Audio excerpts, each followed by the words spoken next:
विगत दिनों से, कुछ दिनों से कर्म बंध की प्रक्रिया को हम समझ रहे हैं कि किस प्रकार से कर्म उदय में आता है तो उससे बचें और बच सकते हैं, क्योंकि जब तक वह उदय में नहीं आया है तब तक उसमें बहुत सारी संभावनाएं छिपी हुई है। हम अपने परिणामों को उज्ज्वल बनाकर उन काले काले कर्मों को भी राख बना सकते हैं, और यदि और परिणामों को काला कर लेते हैं तो वह जो कर्म है और बढ़ जाता है, उसका ड्यूरेशन अर्थात उसकी स्थिति और उसकी क्वालिटी, अनुभाग दोनों ही बढ़ जाते हैं। चाहे तो हम इसको उत्कर्षण और अपकर्षण शास्त्रीय भाषा में कहा जाता है, तो हम चाहें तो कर्मों का उत्कर्षण भी कर सकते हैं और चाहें तो राजा श्रेणी की तरह जिसने 7वें नरक की आयु का वन कर लिया और घटाते घटाते घटाते मात्र 84,000 वर्ष, एक समुद्र बराबर जो आयु का वन किया था उसको मात्र चुल्लू भर करके रख दिया। वो तो पहले आयु का बंद हो चुका था, नहीं तो अगर आयु का बंद नहीं होता तो और उस गति में ही नहीं जाना पड़ता। तीर्थंकर प्रकृति का बंद करने वाले जो आगामी तीर्थंकर होंगे, आप देखिए किस तरह से एक बार जो आयु बंद हो जाती है उसको काटा नहीं जा सकता है, उसको बदला नहीं जा सकता है, लेकिन उसमें भी परिवर्तन बहुत सारा किया जा सकता है। जब तक यानी हमारे कर्म उदय में नहीं आया है उसके पूर्व अवस्था तक बहुत परिवर्तन संभव है, और उदय में आ गया है तो नया कर्म हम बांधे ही, ये कोई जरूरी नहीं है। विगत दिनों में यही हमने 3 उपाय बताए थे, और वो 3 उपाय 3 दिन में हो गए। हम तो सोचे 1 दिन में हो जाएगा। पहले दिन बताया आपको कि बाहरी जो संयोग है, बाहरी जो सद्भाव है, उसमें हम किस तरह से एडजस्टमेंट करें, किस तरह से सामंजस्य बैठाएं ताकि हम कर्म में का बंद न कर पाएं। कल बताया कि प्रतिक्रियाओं से बचें। हमारे यहाँ एक्शन होता नहीं है, उसके पहले रिएक्शन कर देते हैं। अब जब रिएक्शन ही हो गया तो हम क्या करेंगे? अब आप ही ने रिएक्शन कर लिया, वहाँ तो जो हो रहा है सामने वाला बोलेगा, बोलने दें, सामने वाला कहेगा, लेकिन हम सुनने की कैपेसिटी भी रखें, क्षमता रखें। तुरंत उसका जवाब न दें, तुरंत उसकी छोटी छोटी बातों को लेकर यदि प्रतिक्रियाएं करते रहेंगे तो कभी भी हम कर्म बंध से बच नहीं पाएंगे। ये बात हमने कल सीखी थी, और आज उससे और आगे कि संसार में जो घात प्रतिघात जो चल रहा है उससे बचें, घात प्रतिघात से बचें। आज इसी विषय पर अपन थोड़ा सा देख लेते हैं। समय है अपने पास में जितना, उतने समय में कि घात प्रतिघात। आज छोटा सा बच्चा होता है, विद्यालय से आता है, बैग को तुरंत रखा फेंका और खेलने के लिए दौड़ने लगता है। माँ कहती है बेटा भोजन की थाली लगा दी, पहले भोजन तो कर ले, लेकिन बेटे का ध्यान कहाँ है? खेलने में। माँ अभी तो खेलने जा रहा हूँ।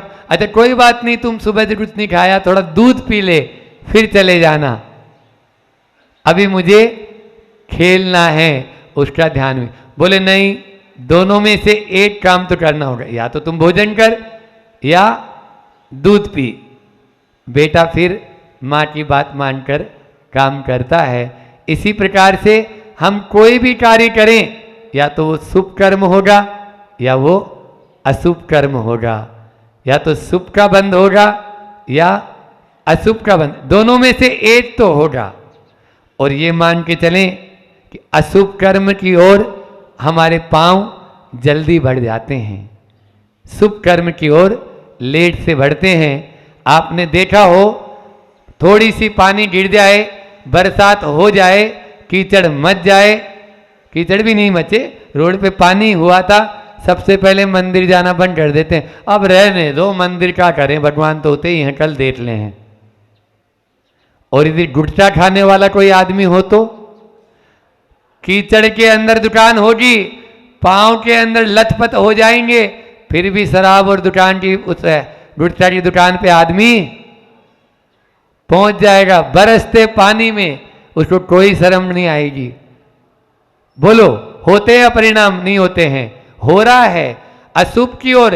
आप देखिए ना, अभी शादी ब्याह होता है, छोटा सा काम होता है घर में, करोड़ों रुपए लगा देते हैं। 1-8 करोड़ की तो बात ही नहीं रहती है, 1-8 करोड़ की बात ही नहीं, लेकिन शुभ की ओर हमारे हाथ जल्दी नहीं बढ़ते। ये पांव की बात हो गई, हाथ की बात हो गई, आंख की ओर कर लेते हैं। ऊपर भी आंख मिली है, आंखें मिली है, अशुभ की ओर तुरंत। कोई भी यदि टेलीविजन सुबह से शाम तक चलता रहे, महाराज जी क्या बोलते हैं, आंखें बिल्कुल ही दुखती नहीं हमारी तो, बिल्कुल हाँ थमती नहीं, पलक भी नहीं झपकाते हम तो, बिल्कुल एक टक देखते रहते हैं। क्यों? क्योंकि वो अशुभ की ओर है। और ऐसी कोई मूवी होए जिसमें कोई धर्म की बात होए, या यहाँ पर जो चल रही है मूवी, इसको देखना हो, दर्शन की बात हो, तो बोलना पड़ता है, भैया बस जा रही है आचार्य श्री जी के पास में, उसमें जिनको अपना नाम लिखाना हो लिखवा दें। ये स्थिति हमारी है, आचार्य श्री के दर्शन करने के लिए जा रहे हैं, तो क्या होगा? क्या बांध रहे हैं, क्या बांध रहे हैं? बोलो, यही बांध रहे हैं। वो तो महाराज जी हम भी जानते हैं उसका रिजल्ट क्या होना है। शुभ कार्य करेंगे, एक बात ध्यान में रखो, आप शुभ में लग जाओ तो अशुभ का यदि उदय भी होगा तो भी आपको फर्क पड़ने वाला नहीं होगा। अशुभ का उदय होगा तो वह भी टल जाएगा। अभी आप यहाँ पर सब बैठे हैं, प्रवचन सुन रहे हैं, बाहरी प्रपंच से बचे हुए हैं, बाहरी प्रपंच से बचे हैं। आप देख लीजिए, क्यों? क्योंकि आप सबका ध्यान क्या है अभी? मेरी आवाज पर, मेरी वाणी पर, कि महाराज जी अब और आगे क्या बोलेंगे, और हम उसको, लेकिन महाराज आप बोलते तो अच्छा है और हम सुनते भी हैं, लेकिन इसको जब तक जीवन में नहीं उतारेंगे ना, तब तक अमल नहीं करेंगे, तब तक लाभ मिलने वाला नहीं है। इसलिए उसको धीरे धीरे जितना जितना अपन जीवन में उतारते चले जाएंगे, उतना उतना लाभ हमें होता चला जाएगा। ये निश्चित रूप से मान के चलिए, अलग से कोई आपको कुछ भी करने की जरूरत नहीं है। ये जो हमारा मन है, ये मन जो है वो कोई जंजीर से बांधने पे कंट्रोल नहीं होगा कि आपने कोई रस्सी है या उससे बांध दें। हाँ, इसको बांधने के लिए एक जंजीर हम दे देते हैं, और वो है देव शास्त्र और गुरु। इनकी जंजीर से, इसके माध्यम से आप तुरंत शुभ में लग जाएंगे, फिर आपका मन अशुभ में जाने के लिए प्रेरित नहीं है। क्योंकि आप देख ली, कितना ही पाप करने वाला व्यक्ति हो, उसके अंदर में एक आवाज़ जरूर आती है कि नहीं। आप देख लिए, जो शुरू शुरू में अब आदी हो जाते हैं, उसके बाद में नहीं, लेकिन शुरू में अगर वो कोई गलत कार्य करेगा तो बार बार दिन भर उसका मन कचोटता रहेगा, आज मैंने ये गलत काम कर दिया, ये सही नहीं था। किसी व्यक्ति को शराब पीने की आदत नहीं होती है, और पहले बार उसको यदि कोई दोस्त लोग ज़बरदस्ती पिला दें तो देखो उसको कैसी बेचैनी होती है, कैसी बेचैनी होती है। आज बहुत बड़ा मेरे से अपराध हो गया। कई बच्चे लोग आते हैं प्रायश्चित लेने, कई बच्चे लोग आते हैं, आचार्य श्री जी के पास में भेजते हैं हम लोग कि भैया वहाँ जाओ। क्यों? क्योंकि गलती से हो गया, हमें अपराध बोध उस समय नहीं था और एंजॉय के रूप में कर लिया। तो इस चीज़ को अपन को अपने हृदय में बैठाना है, और जो शुभ करेगा, शुभ का फल कभी अशुभ नहीं हो सकता। लिख लो, शुभ का फल कभी अशुभ नहीं हो सकता, और अशुभ का फल शुभ नहीं हो सकता। जब शुभ का जो है, तो आपको यदि जिन्होंने किया है ना, उनको देख लो, और नहीं है विश्वास तो करके, मैं तो बार बार यही बात बोलता हूँ, विश्वास नहीं है तो करके देख लो आप। इसलिए अपन कोई अच्छा काम, आज अपन ने लाडू चढ़ाया तो ये शुभ काम था, अब इसका फल अशुभ नहीं मिल सकता, है ना। हमारे यहाँ तो अब कोई आपको बोले अरे लाडू बनाने में तो ऐसा हुआ था और वैसा हुआ था, और अभी देखो यहाँ पे चींटियाँ भी चल रही थी, वो लाडू के कारण ही आ गई होगी, ऐसा कुतर करने वालों को हम रोक नहीं सकते हैं, हाँ उनको हम पकड़ भी नहीं सकते हैं, लेकिन न पूज्यास्तवी तरागे न निंदिया, ये तो है ही। मतलब यानी आचार्य पूज्यपाद स्वामी कहते, आचार्य समंत भद्र स्वामी इसमें कहते हैं कि थोड़ा तो पाप होता है और ज्यादा पुण्य मिलता है। हाँ पुण्य तो बहुत मिलेगा और पाप थोड़ा, जैसे समुद्र में विष की कणिका, समुद्र में विष की कणिका ये होता है। इसलिए हमेशा पुण्य कर्म करते चले जाओ, शुभ काम करते चले जाओ। हम कहते हैं कितना भी आपका अशुभ का उदय हो, कितना ही असाता का उदय हो, कितना ही पाप का उदय हो, वो निश्चित रूप से बदल के रहेगा। क्यों नहीं बदलेगा? हम कोई गलत कार्य कर रहे हैं क्या? नहीं, अच्छा कार्य कर रहे हैं। अच्छे कार्य के लिए अच्छे परिणामों के साथ करें। कोई गलत परिणाम भी हो रहा है किसी के, उसको भी अपन प्रेम से, उसके प्रति भी अच्छी भावना रखकर उसको भी अपने साथ में मिला लेंगे तो काम हो जाएगा, और काम होगा ही। इसलिए अपन को शुभ से, शुभ का परिणाम मैंने बताया शुभ होता है। एक बार ऐसा हुआ कि एक राजा का बेटा था तो, और एक मंत्री का बेटा था, वो एक ज्योतिषाचार्य के पास गए और बोले भाई हमारा भविष्य क्या बोल रहा है, हमारा भविष्य कैसा है। दोनों दोस्त थे, मित्र थे, चले गए। अब वो ज्योतिष ने बोला, ज्योतिषाचार्य ने बोले कि तुम्हें राज सिंहासन मिलेगा और तुम्हें सूली मिलेगी। मंत्री के बेटे को सूली पर लटकाया जाएगा और राजा के बेटे को सिंहासन मिलेगा। अब आ गए, राजा का बेटा फूला नहीं समा रहा है, अहंकार में आ गया, अरे हमें तो सिंहासन मिलेगा, अब क्या है।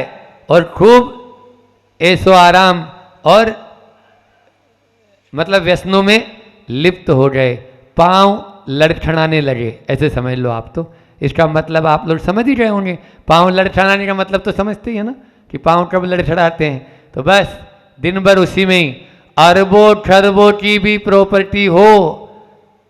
आज सेठ छिदामी लाल जी थे आपके फिरोजाबाद में, हाँ 1.5-2 किलोमीटर तक जिनकी पूरी जमीन और मेन रोड की पूरी, लेकिन आज कुछ भी नहीं बचा। क्यों नहीं बचा? क्योंकि यदि संतान ऐसी होगी तो निश्चित रूप से, इसलिए तो बोलते हैं ना ग्रंथों में, पूत सपूत तो कादन संचय और पूत कपूत तो कादन संचय। अब देख लो ना आप, हम 5-7 उदाहरण बता देंगे अभी आपको तुरंत में ही, जो बड़े बड़े सेठ थे जिनकी एक बार ऐसी तूती बजती थी और राजा थे, समझ लो जैन, लेकिन आज उनके बेटे ऐसे हैं जिनके पास में खाने के भी नहीं दाने हैं। कर्ज है उनके ऊपर सरकार का, और तो छोड़ो, तो वो जो राजा था, राजा का बेटा था, इसी तरह से व्यसनी हो गया, और इधर जो मंत्री का बेटा था, मुझे सूली पे चढ़ाया जाएगा। इसलिए एक एक कदम फूंक फूंक कर रखा, अपनी सारी क्रियाओं को सीमित कर दिया, अपने सारे आचरण को बहुत व्यवस्थित कर दिया। समय सीमा समाप्त हो गई, जो बताया था उन्होंने इतने दिनों में ऐसा होगा। बोले चलो आज ज्योतिषाचार्य के पास में फिर चलते हैं, अभी तो कुछ हुआ नहीं है। और रास्ते में राजा का बेटे को देखा, अरे ये क्या है, एक घड़ा सा मटका सा है खोदा, उसमें कुछ सोने की असरफियां थी। अच्छा ये तो सोने के सिक्के हैं, असरफियां हैं। और उधर जो मंत्री का बेटा जा रहा है, उसको पांव में एक कांटा लग गया, कांटा लग गया। सीधे पहुंचे ज्योतिषाचार्य को, ओलमा देते हुए बोले, उलाहन देते हुए, अरे क्या है, आपने बोला था ऐसा ऐसा होगा इतने दिनों में, कुछ नहीं हुआ। बोले नहीं हुआ है, आपको मालूम नहीं। बोले क्या हुआ है? अभी तो कुछ नहीं हुआ। बोले अभी आप लोग रास्ते से आ रहे थे तो कुछ घटना घटी? बोले हाँ, मुझे असरपी का घड़ा सा मिला, थोड़ी सी असरपियाँ थी उसमें, और इनको कांटा लगा। बोले यही तो बोल रहा हूँ, इन्होंने अपना जो शुभ कर्म था, जो शुभ पुण्य उदय में आना था, उसको अशुभ कर्म करके उस पुण्य को गठा लिया। जो सिंहासन मिलना था वो चंद मोहरों में सिमट गया और इन्होंने ऐसा पुण्य कमाया कि जो सूली पर लटकना था वो कांटा लग के रह गया। हम भी चाहें तो इसी प्रकार से अपने आप को पुण्य और पाप से बचा सकते हैं। पुण्य बंद और पाप कर्म का यही देखो, आप कहां पर उसको सिंहासन मिलने वाला था, कहां थोड़े से में कार्य हो गया। इसलिए अपन भी चाहेंगे तो निश्चित रूप से अपन बच सकते हैं। अपनी क्रियाओं पर आप नियंत्रण रखें। कर्म बंध से बचने का यही उपाय है, और कोई उपाय नहीं है। कर्म बंध से हम तभी बच पाएंगे जब इस तरह से घात प्रतिघात नहीं करेंगे। बात अपनी चल रही है घात और प्रतिघात पर। यदि मान लीजिए हमने कोई ने हमें कुछ कहा और हमने उसका तुरंत जवाब दिया, तो ये प्रतिक्रिया भी हो गई और घात प्रतिघात भी हो गया। उसी के माध्यम से कर्म के उदय में हमें ये समझना है कि अब आगामी कर्म हमें कैसा करना है। उसी के माध्यम से हम शुभ क्रिया करना है या अशुभ क्रिया करना है। सामने वाले ने कुछ भी कहा है तो उसका हम जवाब दे ही कोई ज़रूरी नहीं है, कोई ज़रूरी नहीं है। अपने मन को, कोई होता है ना कि महिमा, किसी की महिमा ऊपर उड़ती हुई देखकर भी जलते हैं कुछ लोग। किसी की देख दूसरे की बढ़ती को कभी न ईर्ष्या भाव धरूं, ये मेरी भावना में पढ़ते हैं ना अपन। लेकिन हमारे यहाँ पर क्या हो रहा है, अभी यहाँ पर वर्तमान में पंचम काल चल रहा है, ये हुंडा और सर्पणी काल है। तो कोई ऊंचा बढ़ना चाह रहा है तो लोग उसको नीचे गिराना चाहते हैं। लेकिन हमारा कर्तव्य क्या है, वो गिराना चाह रहा है, लेकिन अपना कर्तव्य ये है कि हमें गिरना नहीं है, हमें गिरना नहीं है। और उस व्यक्ति के प्रति भी हमें गांठ नहीं बांधना है। जिसने हमारे ऊपर टिप्पणी की वो स्वयं समझ जाएगा कि मैंने गलत किया है, क्योंकि शुभ का फल कभी गलत नहीं होगा। मेरा भाव तो यही है कि अपन ने अच्छा कार्य किया है तो उसका अच्छा फल मिलेगा, और बुरा कार्य किया है तो उसको बुरा फल मिलेगा। वर्तमान में जो दुष्कर्म करेंगे तो उसको आगे भी हमें झेलना पड़ेगा। इसलिए वर्तमान में हम सत्कर्म करते चले जाएं और सत्कर्मों के माध्यम से अपने उन बंधे हुए जो पहले कर्म हैं उनको भी काट पाएंगे, और आगामी जो नया कर्म है, नूतन कर्म है, उसको भी नहीं बांधेंगे। इस प्रकार से घात प्रतिघात से हम बचते चले जाएं तो निश्चित रूप से कर्म बंध से आगे बचते हुए रहेंगे। एक कन्हैयालाल मिश्र प्रभाकर का एक उदाहरण सुनाता हूँ कि कन्हैयालाल मिश्र प्रभाकर हुए हैं ग्रस्त अवस्था में भी, देखो कैसे हम घात प्रतिघात से बचें। उनकी बेटी थी मित्र की, माँ खत्म हो गई बचपन में ही, तो उन दोनों में बहुत अपार मित्रता थी और लोग उनकी मित्रता से जलने लगे, लोग उनकी मित्रता से जलने लगे। इन दोनों में जो मित्रता है इसमें कैसे फूट डाली जाए, इसमें कैसे फूट डाली जाए ताकि ये मित्र न रहे। लोगों को होता ही है, जैसे मृगी होती है हिरण हिरणी, वो जैसे भयभीत रहती है जंगल में, वैसे लोग घात लगाए हुए बैठे हुए रहते हैं कि किसी की महिमा को पचा नहीं पाते। तो वो जो दोनों मित्र थे कन्हैयालाल मिश्र प्रभाकर, तो इनके मित्र को इनके प्रति भड़का दिया और एक मुकदमा लगवा दिया, दीवानी मुकदमा लगवा दिया कि इन्होंने ऐसे ऐसे आपके साथ में किया है। मित्र ने भी बोला हाँ आपने ऐसे ऐसे हमारे साथ में किया, बातों में आ गया किया है। अब मुकदमा तो लग गया। इधर जो है कन्हैयालाल मिश्र प्रभाकर थे, वो बोले कि अब इस मित्र को अपन को रास्ते पे लाना है और ये इस तरह से बहकाव में आ गया है, कोई बात नहीं अपन इसको जवाब देंगे। और वो मित्र जो है ना नजरें चुराता था, जिसके मन में पाप होता है ना वो कभी सामने नहीं आएगा, वो कभी सामने नहीं आएगा। और वो ये जब भी निकलते वो इधर उधर हो जाता। एक दिन दोनों का आमना सामना हो ही गया।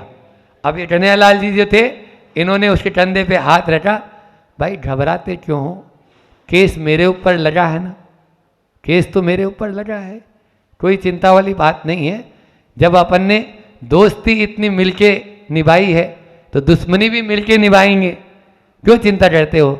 और तुम्हारी इकलौती बेटी है, यदि तुम केस हार जाओगे तो मैं तुम्हें वचन देता हूं तुम्हारी इस बेटी का विवाह मेरी जिम्मेदारी रहेगी। और यदि मैं जेल चला जाऊं या मैं केस हार जाऊं तो सबसे पहले जब जेल से छूटूं तो मेरी भावना यही है, तुम मुझे लेने आओ, तुम मुझे लेने आओ। दोस्त पानी पानी हो गया, क्योंकि बहकावे में आया था वो बोला यहाँ नहीं, मकान में चलो, घर पे चलो, और चरणों में गिर के अपना सारा का सारा जो पाप था वो धो दिया। ये होता है, हम घात प्रतिघात से इस तरह से बच सकते हैं, अपने से विपरीत परिणाम वालों को भी अपना वाला बना सकते हैं। उसके प्रति भी ऐसी भावना रखेंगे तभी हम कर्मबंध से बच पाएंगे, अन्यथा कर्मबंध से नहीं बच पाएंगे। ताना न बनो, ताना न बनो, बाना तो बनो, बाना तो बनो, सुनो सबके बनो, सुनो सबके बनो। आचार्य श्री जी का ये हाइकू है, ताना हमेशा तना हुआ रहता है, बाना हमेशा आड़ा रहता है, इसलिए तने हुए मत रहो, बाना बन जाओ जो लूज होता है। जहाँ जैसा कलर फिट करना है वैसा कर दो, जहाँ जैसा जो कुछ करना है डिजाइन देना है वैसी डिजाइन, जहाँ सफ़ेद देना है वहाँ सफ़ेद हो जाता है, जहाँ जैसा। तो बाना में परिवर्तन होता रहता है, ताना हमेशा तना रहता है। आचार्य श्री जी कहते हैं ताना न बनो, बाना तो बनो, सुनो सबके बनो। बोली अहिंसा परमो धर्म की, आचार्य गुरुवर विद्यासागर जी महामुनि राज की। उसमें तीन चार चीज़ें थी, पहले उसको अपन देख लें, फिर आगे बढ़ते हैं, नया विषय लेंगे इस विषय को लेकर। उसमें हमने सबसे पहली बात ये रखी थी कि एक गंभीर वास्तविकता को अच्छी तरह से हम समझ लें। इंद्रियों के जो विषय हैं रूपांतरित होते ही वो विरस बन जाते हैं, रूपांतरित होते ही वो विरस बन जाते हैं। उसके अनेक उदाहरण आपको दिए थे, आपने भोजन किया और जब वो निकला तो वो विरस हो जाता है। उसके बाद दूसरी बात हमने करी थी कि जिस सुख का सातत्य दुख में परिवर्तित हो जाता है, हम उस सुख के पीछे क्यों पड़े रहें। सातत्य से तात्पर्य बहुत अच्छे से समझाया था कि बार बार अगर हम उसी चीज़ को खाएंगे खाएंगे खाएंगे, अंत में एक आकुलाहट हो जाएगी, वो निरसता के वो हमें निरस लगेगा और हम उसे छोड़ देंगे। तीसरी बात और करी थी कि आखिर इस शरीर का स्वामी, वास्तविक स्वामी कौन है, तो आपने कहा था कौन है, आत्मा है। और इंद्रियों और मन का इस शरीर में क्या स्थान है, तो आपने कहा था किराएदार का स्थान है। तो हम किराएदार के पीछे न भगकर स्वामी के पीछे भगें, ये चर्चा हुई थी। उसके बाद एक चर्चा थी कि जिसकी इंद्रियां जागृत होती है उसकी क्या जागृत होती है, भूल गए 2 दिन में, आत्मा जागृत होती हैगी। और जिसकी इंद्रियां सोई होती हैगी, मैंने बोला आपने हाँ कर दिया, कितने कैसे करते हो आप लोग, क्या बोला था मैंने, गलत बोला और आपने हाँ कर दी। जिसकी इंद्रियां जागृत होती है उसकी आत्मा, ये हमने बोला, आपने जवाब ही नहीं दिया, हम समझे कहाँ ध्यान है, कहाँ। तो आप बोला था महाराज जी गलत, तब हम बोलते कि हाँ ठीक है आप बिल्कुल ठीक हो, हम तो क्रॉस करते ही हैं, आपको मालूम है हमारी आदत। तो जिसकी इंद्रियां जागृत होती है उसकी आत्मा सही होती है, और जिसकी इंद्रियां सही होती है उसकी इंद्रियां क्या, उसकी आत्मा जागृत होती है। इस प्रकार से, और फिर उसके बाद इसको बहुत अच्छे से समझाया था हमने, और 3 चीजें बोली थी अंत में हमने। कौन सी 3 चीजें बोली थी, समझ, संस्कार और शर्म। अगर ये 3 चीज हमारे पास है तो हमारा बेड़ा पार है। अब अपन और आगे चलते हैं, आगे बढ़ते हैं इसी श्रृंखला को। आदमी बड़ा प्रसन्न होता है, किस चीज़ से प्रसन्न होता है, अगर वो व्यक्ति किसी को पहचान लेता है तो बहुत खुश होता है। आज मैंने देखा उसको पहचान लिया कि उसके मन के अंदर कालापन है, उसका जो मन है अलग है, वचन अलग है, और कर अलग रहा है। मतलब गॉड गिफ्ट है मेरे को, मैं आदमी को देखता हूँ और पहचान लेता हूँ कि उसकी वास्तविकता क्या है, वो बड़ा प्रसन्न होता है। परंतु ये प्रसन्नता का विषय नहीं है। प्रसन्नता का विषय क्या है महाराज जी, स्वयं को पहचान लेना, ये प्रसन्नता का विषय है। चतुराई का विषय तो वो है, समझदारी तो वो है स्वयं को पहचान लेना। अगर इस जन्म की सार्थकता करनी है तो अपने आप को पहचानो। अपने आप को जिसने पहचान लिया उसका जीवन सार्थक है। वैसे तो इसको पहचानने में हम 3 बातें आपके सामने रखते हैं। इन 3 बातों को आपने अपने जीवन में स्थान दिया तो आप अपने आप को पहचान लोगे। वो क्या क्या है? तो एक हैगी, पहली बात हैगी, एक है शरीर। शरीर है ना, अपन शरीर और मन पे चर्चा चल रही हैगी और आत्मा पे चर्चा चल रही है अपनी। तो एक है शरीर। अगर इसकी शरीर की क्षणिकता को आपने समझ लिया तो आपने सब कुछ समझ लिया। काहे कि शरीर की क्षणिकता को, जिसने शरीर की क्षणिकता को समझ लिया उसने सब कुछ समझ लिया, वास्तविकता में उसने आपको पहचान लिया। दूसरा है मन। दूसरी चीज क्या है? मन। दूसरी मन की चंचलता को, जिसने मन की चंचलता को समझ लिया उसने भी सब कुछ पहचान लिया, सब कुछ समझ लिया। और तीसरी है आत्मा। इस आत्मा की शाश्वतता को जिसने समझ लिया उसने सब कुछ जान लिया। 3 चीजें हैंगी और 3 चीजों में ही हमारा जीवन टिका हुआ है। सबसे पहला है शरीर, दूसरा है मन। शरीर से मतलब इंद्रियां, 5 इंद्रियां, और दूसरा है मन, और तीसरी बात क्या है? आत्मा। तो शरीर को हम समझें, ये जितना भी सब कुछ है जो इंद्रिय के विषय हैं ये क्या है? क्षणिक है।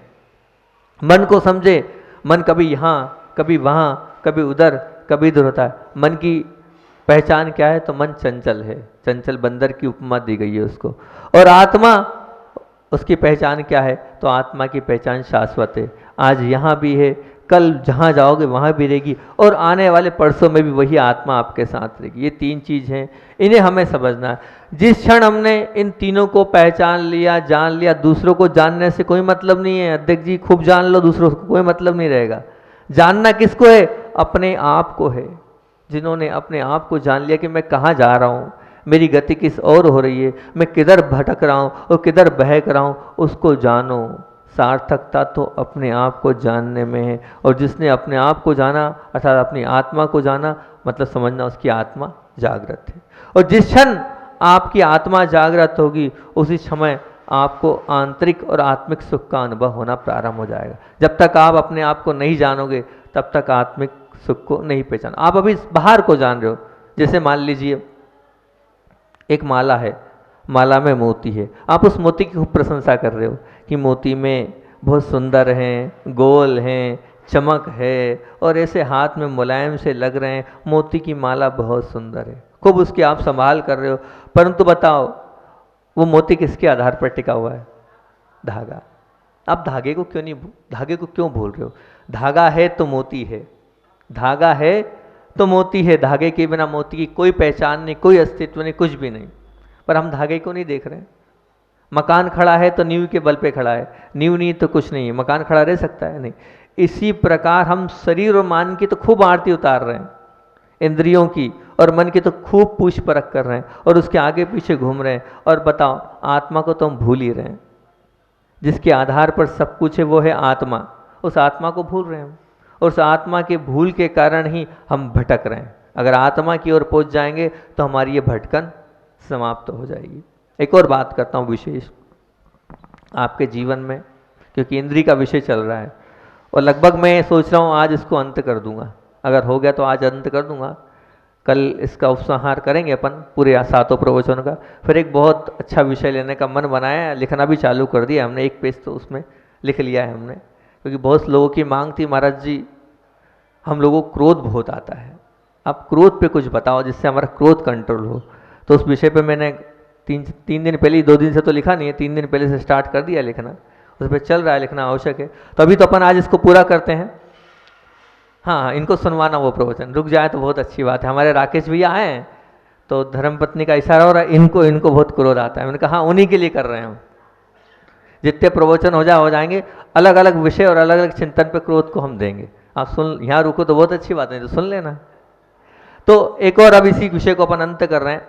पहला है एक है आवश्यकता, एक है आवश्यकता, दूसरी है सुविधा और तीसरा है शौक।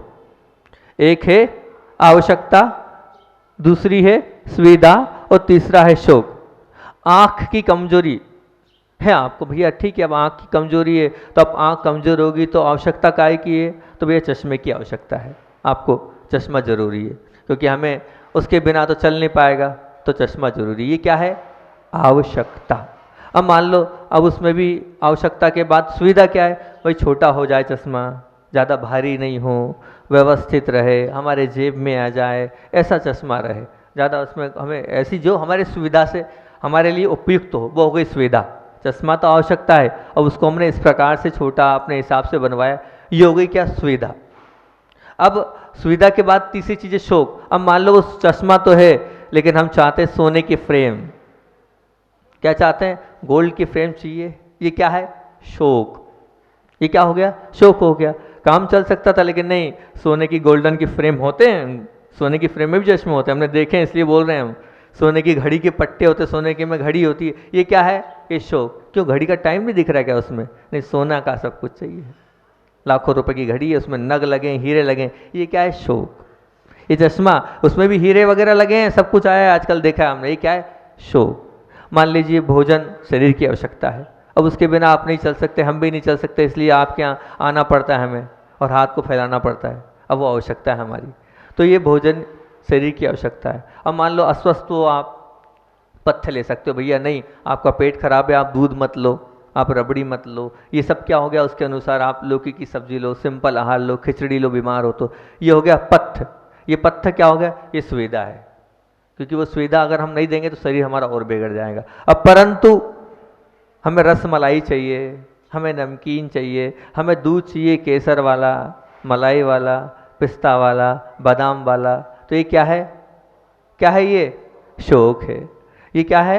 शौक है। ये तीन चीज़ें की आवश्यकता है, सुविधा है और शौक है। दूसरी एक और बात आप सामने रखता हूँ, इसी से संबंधित है। शरीर से केंद्रित जो भी जरूरत होती है उसे हम आवश्यकता में समा कर सकते हैं, क्योंकि शरीर की आवश्यकता है। क्या है? शरीर को मकान की आवश्यकता है, शरीर को कपड़े की आवश्यकता है, शरीर को भोजन की आवश्यकता है, तो ये जो क्या है? ये आवश्यकता की गिनती में आए। अब जबकि मन केंद्रित जो चीज़ें होती हैं, जो ज़रूरतें, उसको हम कहते हैं इच्छा। मन में जो भावनाएं उत्पन्न होती है उसको क्या कहते हैं हम? इच्छा। वो जरूरत नहीं है, वो आवश्यकता नहीं है, वो क्या है? इच्छा है। अब एक तरफ है इच्छा और एक तरफ है आवश्यकता। आवश्यकता व्यक्ति की सीमित होती है, आवश्यकता जो है वो सीमित है। वो एक गरीब व्यक्ति भी पूरी कर सकता अपनी आवश्यकताओं को। वो 100 रुपये, 150 रुपये, 200 रुपये, 300 रुपये रोज कमाने वाला भी अपनी आवश्यकताओं को पूरी कर लेता है। जबकि इच्छा असीम होती है। चक्रवर्ती भी अपनी इच्छाओं को पूरा नहीं कर पाया। चक्रवर्ती मतलब क्या? किसको बोलते हैं चक्रवर्ती? हैं? 3 खंड का अधिपति। क्या नहीं है उसके पास, फिर भी वो इच्छा को पूरी नहीं कर पाएगा। उसकी इच्छा, इतनी असीम इच्छाएं होती कि उसकी वो पूर्ति नहीं कर पाता। मैं आपसे एक प्रश्न पूछता हूँ, बताओ, अपने आप को तोलना। और आपको तो मालूम है प्रश्न पूछता हूँ आपसे, यही मेरी प्रवचन की शैली है कि मैं आपसे प्रश्न पूछता हूँ। समय और संपत्ति, दो चीज आपके पास है। आपके पास समय भी है और क्या? संपत्ति भी आपके पास है, सब कुछ है। संपत्ति हमारे राकेश भाई के पास भी बहुत है, लगाते हैं लेकिन दान में लगाते हैं। अभी भी लगाया निमाड़ में, अभी यहाँ आए जबरदस्ती करके, उनने मतलब कहना चाहिए कि नहीं करना चाहिए वो काम, जबरदस्ती किया। ठीक, कोई बात नहीं, उनकी भक्ति थी। तो समय और संपत्ति ये दो अधिक आपके पास है, दोनों चीज़ें। मैं ये बोल रहा हूँ आपसे, समय और संपत्ति दोनों है आपके पास। ये अधिक से अधिक दुरुपयोग आपका कहाँ पर होता है? इसका दुरुपयोग कहाँ पर होता है? समय का और संपत्ति का।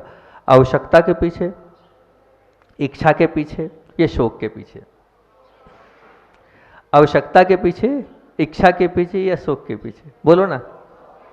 दुख के साथ हमें कहना पड़ रहा है कि वर्तमान काल में जीवन के लक्ष्य स्थान में आवश्यकता पूर्ति नहीं है, लगभग नहीं के बराबर है। तो क्या है महाराज जी? इच्छा पूर्ति या शौक पूर्ति। हमारे जीवन का लक्ष्य स्थान आवश्यकता नहीं है, हमारे जीवन का लक्ष्य स्थान क्या है? इच्छा पूर्ति और शौक पूर्ति। वो इच्छा पूर्ति और शौक पूर्ति में हम लगे हैं।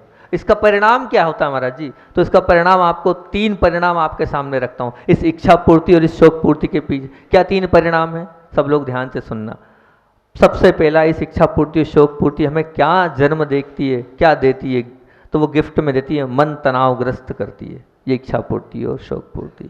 जीवन को, दूसरी बात, जीवन को अस्त व्यस्त कर देती है। ये इच्छा पूर्ति और शोक पूर्ति। और तीसरा, पूरा परिवार चित्तर बितर हो जाता है इस इच्छा पूर्ति और शोक पूर्ति। इस तीनों को खोलते हैं हम।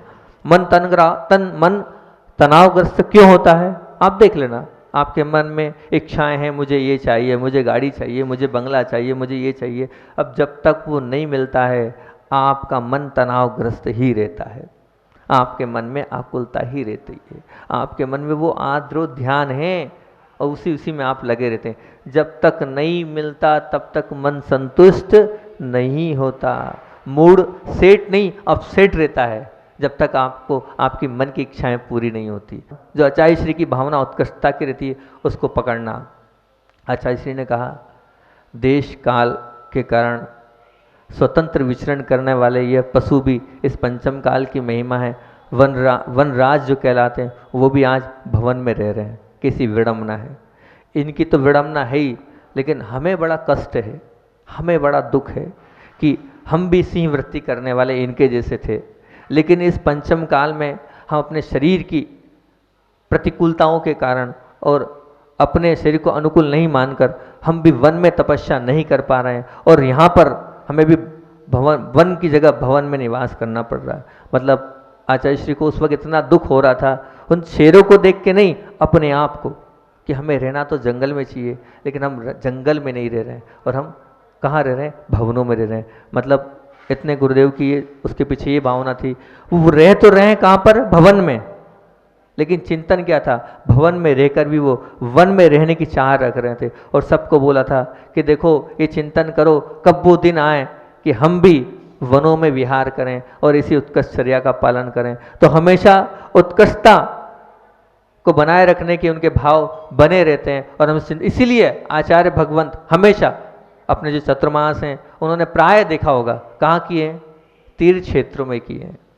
उनका कहना यह था, हम नहीं रह पा रहे जंगल में तो ठीक है, लेकिन जंगल जैसे जो तीर्थ क्षेत्र होते हैं वहाँ तो हम रह लें। शुरू से आप देख लेना उनके अधिकतर चतुर्मास तीर्थ क्षेत्रों पे जंगलों में ही हुए हैं, जहाँ कोई नहीं रहता है वहाँ उनके चतुर्मास हुए। और वहाँ वो फिर भी उसके बाद भी वो जाते हैं, वो जंगल भी क्या हो जाता है? मंगल नगर के रूप में बस जाता है और सब कुछ मंगल हो जाता है। ये तो उनकी साधना और उनकी उत्कृष्ट तपस्या का फल है कि जहाँ जाते हैं वहाँ मंगल हो जाता है। बोलिए आचार्य भगवंत विद्यासागर जी महामुनि राज की।